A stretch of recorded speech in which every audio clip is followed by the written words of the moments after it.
I count to 3 and sit in silence. Oh, hey, Bree. When I don't hear any more footsteps, I reach for the bundle of clothes. An itch on my elbow stops me short. I reach down absently to rub at it, then freeze when my fingers meet a neat line of stitches. Nice, we got our arm back. I know what I saw. That beast took my arm clean off. And yet, my arm shows no sign of injury apart from the black stitches poking through my skin. I gingerly flex my fingers, feeling my heart race at the sensation. Dang, this doctor must be good. It's just impossible. I should be dead, or at the very least gasping out my last breaths. I squeeze my eyes shut, waiting for the pleasant dream to unravel, to wake up bleeding out in the swamp. But nothing happens. The seconds tick by, and my arm remains resolutely healed, my surroundings pristine and quiet. In numb disbelief, I reach for the replacement clothes and begin stiffly pulling them on. They're thicker and warmer than mine were, with the black woolen cloak to go with them. But there's one thing still missing. My bandages. The golden-eyed man didn't leave me with any, even though I know he saw my hands. I slide off the bed and take a few unsteady steps toward one of the drawers. If this is indeed a doctor's clinic, there must be bandages somewhere. I start opening drawers at random, and of course that's when the door swings open once more. Are you looking for something? I whirl around, clutching a thick roll of clean bandages. I try to step back from him, but my legs bump up against the edge. The cat. Ooh. Your caution is understandable, though if I meant you any harm, you would know. That doesn't make me feel better in the slightest, but he makes a move toward me, so I quickly wind the bandages around my hands. The glowing scars and mottled skin disappear under a layer of clean, white cotton. May I ask why you need additional bandages? I clench my jaw. I knew it would only be a matter of time before he acts with my hands, though the way he does it is strangely roundabout.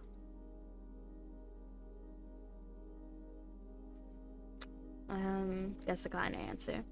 Well, that's a very personal question, and I don't really want to answer. Is that so? Surely you realize I can only help if you tell me what ails you. An involuntary snort of laughter escapes me. Where would I even begin? Would he even believe me if I told him? No, best keep my curse to myself for now, and learn more about him first. Who are you? You may call me Curse. And where exactly am I? Iridia, which I assume was your caravan's destination. I can think of nowhere else for a group of travelers to go. Iridia. So I made it to the City of Knowledge after all. I should feel relieved, but all I can manage is a vague sense of increasing unease. How did I end up here? I brought you to my clinic, of course. You were the only survivor from the caravan, barely clinging to life. You needed immediate treatment. Which you provided? Yes. He says it so simply, as if I'm a small child he's explaining basic addition to me. I frown and flex the fingers of my recently healed arm. Aside from being a bit stiff, it feels fine, thoroughly attached to me. You're saying that you stitched my arm back on? Pardon? A soulless attacked the caravan.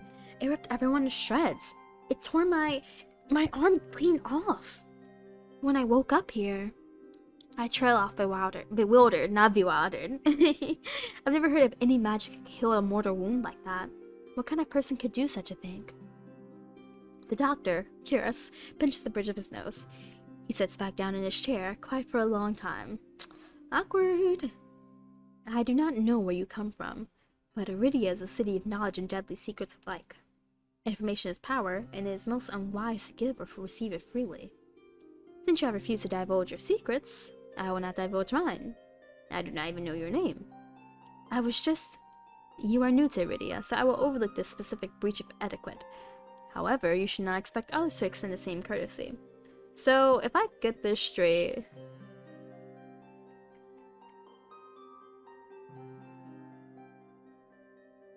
Information's power is most unwise to give or receive it freely. So, basically, respect, like, treat us how you want to be treated. Do you understand? He looks pointedly at my freshly bandaged hands. Loath though I am to admit it, he has a point. I'm also a complete stranger to him, and if he's telling the truth, he saved my life. I take a deep, steadying breath. This time, when I speak, I sound a bit more like myself. Taylor. My name is Taylor. It's a pleasure to meet you, Taylor. There's a little more warmth in his smile, his polite demeanor back in an instant. Thank you for saving me. Thank you for saving my life. Yeah, let's not ask why. Just thank you. You must have a good reason. I chance a smile in return. Even if you want to explain how you did the impossible, there's no doubt in my mind that I'd be dead if not for Curious. Think nothing of it. I'm not sure if he's just being excessively, courteous, but his words only raise more urgent questions. But I have to ask, why did you save me? You don't even know me.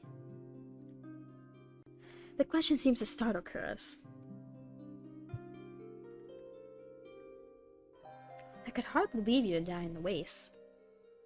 Assisting those in need is the very essence of a doctor's duty. I've never met a doctor who also handed out free clothes. Fingers find the edge of the cloak. There's a subtle but delicately embroidered pattern around the hem. Try not to think about what kind of price Curious might ask for such well-made clothes. No, I suppose not. Forgive my presumption.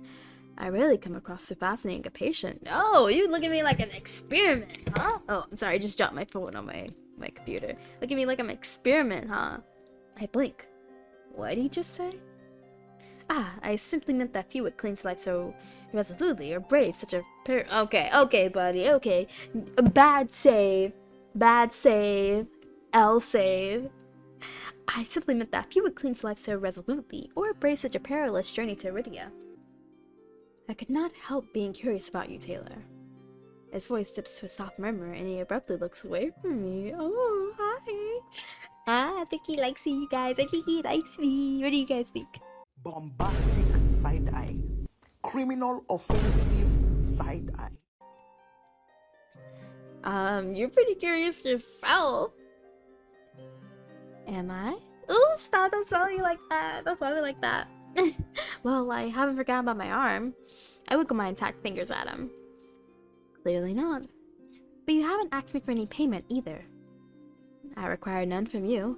Travelers do not have an abundance of coin, and it would be unethical to leave you destitute in a strange place. I fall silent, unsure what to say to that. Nobody would help a horror like me for free. There has to be some kind of catch or trick, right? Wait, does it? Didn't they? I just remembered we had some red text near the beginning whenever we thought we were gonna die. Isn't red text like exclusive options or something like that? I don't know. I'll have to look back at that and see. I just remember that. A loud knock at the front door stops the conversation cold and spares me from having to say anything else. Duty calls. Unfortunately, you are not my only patient today. The knocking grows more insistent, and Kira lets out a tired sigh. Please wait your turn. Though he says it quietly, the clamor on the other side of the door abruptly stops. Do you need anything before you leave, Taylor? Oh, between the soulless attack and my miraculous survival, I'd almost forgotten why I came to Iridia in the first place. I need directions to the Cenobium. The Cenobium? The look on his face is downright chilling. He pauses, choosing his words with cold deliberation when he speaks a good. Ooh, I'm sorry. Whatever you seek, it is very unlikely you will find it there. The Cenobium's gates open for precious few visitors. Even if they did, you would not like what you found inside. My heart sinks. Is he saying that I came all this way for nothing? Risk life and literally limb for nothing? No, that can't be. I've only just arrived and Iridia is the largest city still standing. There has to be a cure for me here. Then if not the Cenobium, where would you suggest?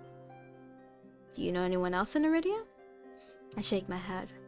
Then I suggest a local guide. Head to the Wet Wick and ask for Leander. Excuse me? The Wet what? The Wet Wick. He sounds deeply unamused. Follow the postings advertising Leander's bloodhounds. They are difficult to miss. When you meet Leander, tell him I sent you. That isn't much to go on, but Curious points to the next back door. You will be safe so long as you do not draw attention to yourself. That's easier said than done. I've always been a magnet for the worst sort of attention. If you require my assistance, you may return whenever you wish. I will be taking advantage of that. Thank you. Though he's smiling, there's no finality in his voice. Resigned to my dismissal, I slip out the back door. Alright.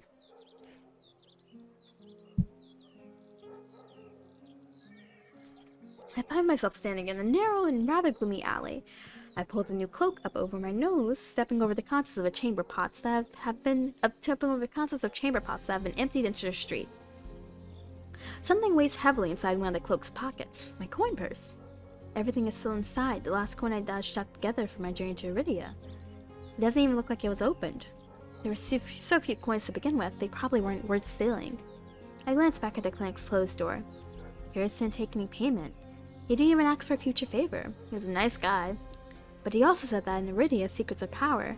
Does he expect me to give up mine at some point? It's not exactly a comforting thought. Still, no matter why he did it, Curious gave me a second chance and a lead on where I might find help.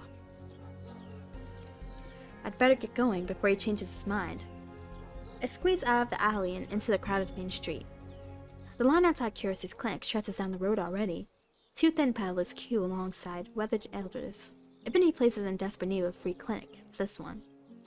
Cobblestones are treacherously rough under my feet, deep grooves worn between them by regular flooding and decades of hard use.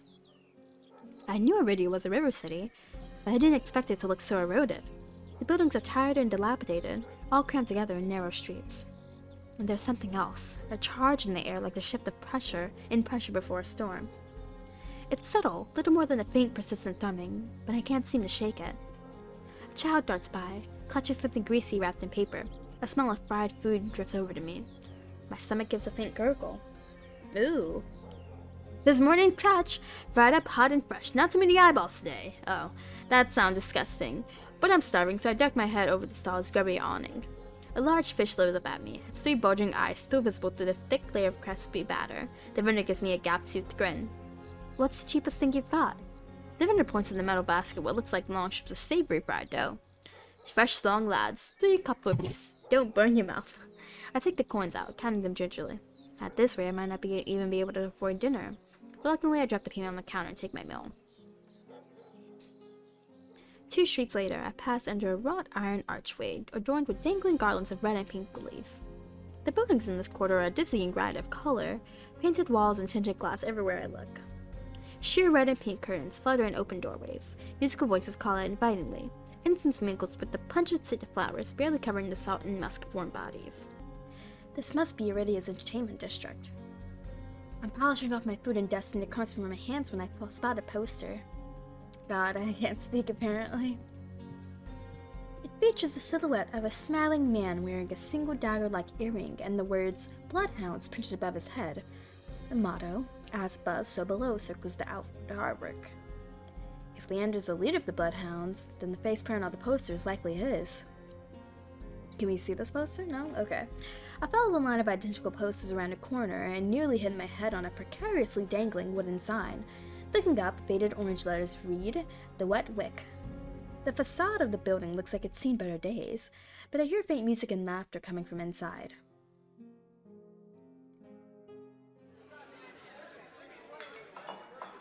Dang, it's kinda loud. Okay, there we go. The inside of the bar is a far cry from the abandoned exterior. It's not even midday, yet most of the tables and booths are occupied by a loose assembly of people in matching green cloaks. Bustling bars are not something I'm used to, but I steel myself with a deep breath before pushing forward. A cursory glance doesn't turn up anyone with a dagger-shaped earring. I'm about to head towards the counter when a chant rises from the center of the room. Show! What? The remaining green cloaks abandon the bar and their booths to rush towards the center of the room in the sudden torrent. There's no time to move out of the way. I'm caught, swept along in the ale-stinched current. Hey! Rhythmic chanting drowns out my voice. I thrash, throwing out my elbows as the press of bodies grows heavier. My hip knocks into a table. I grip it, holding on tight to steady myself. But the crowd is still. The chanting stopped. A pair of gilded boots stride across the tabletop. Oh! Seriously, you dogs? Again? Scattered laughter and cheers rise from the audience. I drag my eyes upwards.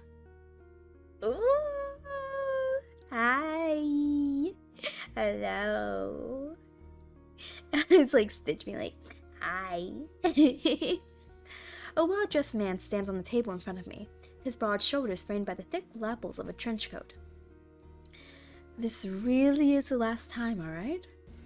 This time, when he speaks, the audience falls silent, as though bewitched by his magnetic presence or rich, low voice. But nothing is as captivating as a smile. He beams at the crowd around him, a performer on his makeshift stage. Don't blink or you'll miss it. He laughs, and the dagger-shaped earring dangling from his left ear catches the light in a flash of gold. It would seem I've found Leander. He raises his hand above the audience and snaps. A flash of pale green light, real magic, no ordinary stage trick, blinds me. Ooh.